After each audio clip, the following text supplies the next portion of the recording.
Hello दोस्तों, स्वागत है आपका हमारे मेहरा क्लासेज यूट्यूब चैनल में। और आज हम बात करेंगे छऊ नृत्य के बारे में।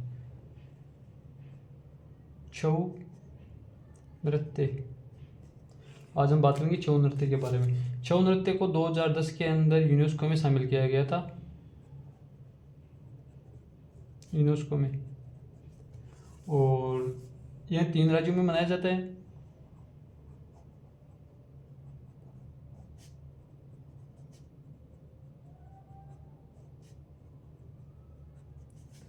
बेसिकली ये इसको चित्र पर्व भी कहा जाता है। चित्र पर्व, चित्र पर्व भी कहा जाता है।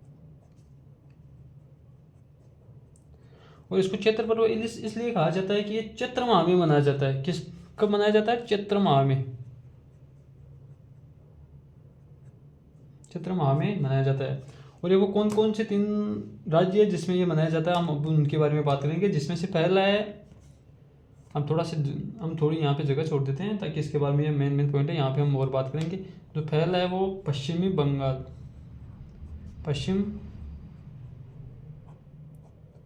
बंगाल। पश्चिम बंगाल में इस नृत्य को पुरुलिया नृत्य भी कहा जाता है, यानी पुरुलिया छऊ नृत्य। पुरुलिया छऊ नृत्य। कौन सा नृत्य कहा जाता है? पुरुलिया छऊ नृत्य। पश्चिम बंगाल में क्या कहा जाता है इसको? पुरुलिया छऊ नृत्य। और इसकी उत्पत्ति पश्चिम बंगाल में से हुई है। उत्पत्ति भी इसको पश्चिम बंगाली माना जाता है। पश्चिम बंगाली भी इसकी उत्पत्ति के बारे में माना जाता है। फिर नेक्स्ट पॉइंट की हम बात करेंगे। नेक्स्ट राज्य जिसमें मनाया जाता है वो है झारखंड।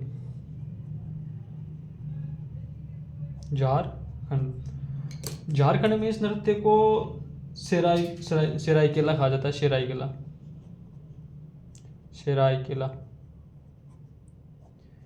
क्या कहा जाता है? सेराइकेला। झारखंड में इस नृत्य को क्या कहा जाता है? सेराइकेला छऊ नृत्य। छऊ, ठीक है। और जो तीसरा राज्य है वो ओडिशा। तीसरा वो राज्य है ओडिशा। और ओडिशा में इसको क्या कहा जाता है? ओडिशा में इसको कहा जाता है मयूरभंज।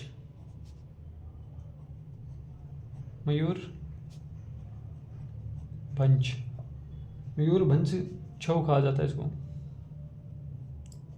ये तो हो गया ओडिशा में कहा था। अब हम तीनों के बारे में, हम मेन पॉइंट है वो उनके बारे में और बात करेंगे। वो पॉइंट है इसका कि ये महाभारत और रामायण के विषयों के बारे में दर्शाता है। जो छऊ नृत्य है ना, छऊ नृत्य, ये महाभारत व रामायण के बारे में बताता है।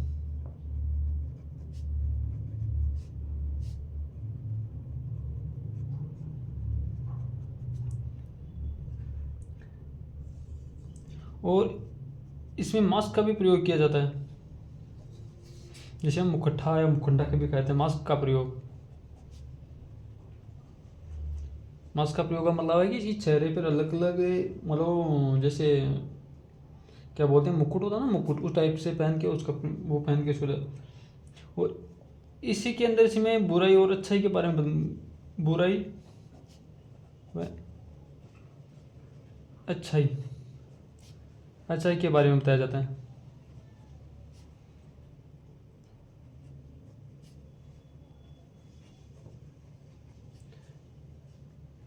अब बात करते हैं हम छऊ नृत्य के और जो मेन पॉइंट। अब ये बता दिया कि 2010 में इसको यूनेस्को में शामिल किया जाता है। ये 3 राज्यों में मनाया जाता है, ये भी मैंने बता दिया। और चैत्र पर्व कहा जाता है क्योंकि इसको चैत्र माह में मनाया जाता है। चैत्र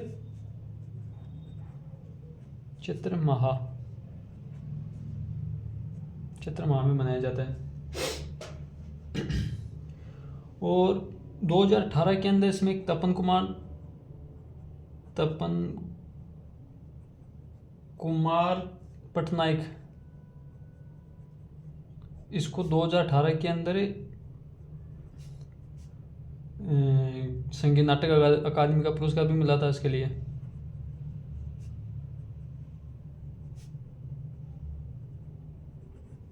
पुरस्कार किसको मिला था?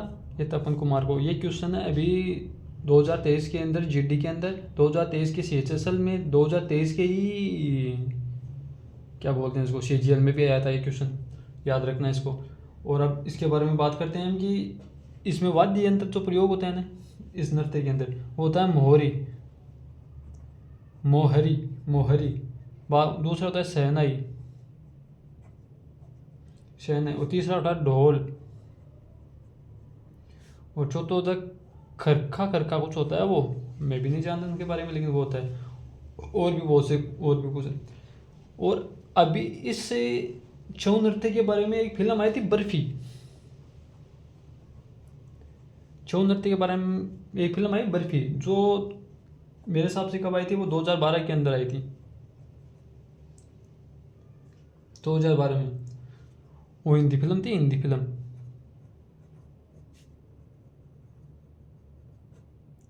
इसके बारे में, इस बर्फी के बारे में बताया, छऊ नृत्य के बारे में बताया गया था।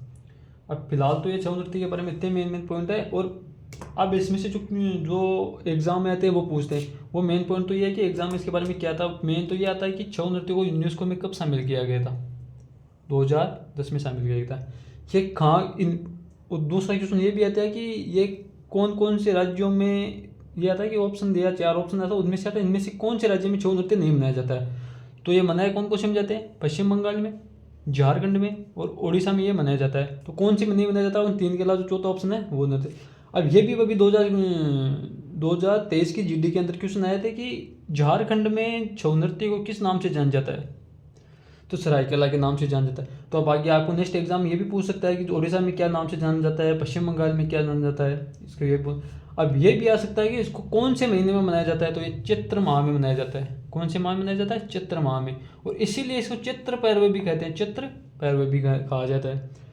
और हाँ, इसमें बुराई और अच्छाई के बारे में। अब छऊ नृत्य ये किस पर आधारित है, तो ये महाभारत, रामायण के बारे में बताता है। और इसमें मास्क का प्रयोग होता है, ये भी आपको इसमें अच्छाई व बुराई के बारे में बताया जाता है, ये भी आपको मैंने बता दिया। और इसके 1-2 और मेन पॉइंट अभी तो यही है। और बाकी, और इसको अर्थशास्त्री नृत्य भी कहा जाता है, ये भी आपको देखा होगा। वो छऊ को अर्ध शास्त्रीय नृत्य भी कहा जाता है। अब ये क्वेश्चन आया था कि किस नृत्य को अर्थशास्त्रीय नृत्य का दर्जा मिला हुआ है, तो वो कौन सा है? वो है छऊ। कौन सा नृत्य है? वो है छऊ नृत्य। छऊ नृत्य को अर्थशास्त्रीय नृत्य का दर्जा भी मिला हुआ है। बस छऊ नृत्य के बारे में इतना ही है। थैंक यू दोस्तों।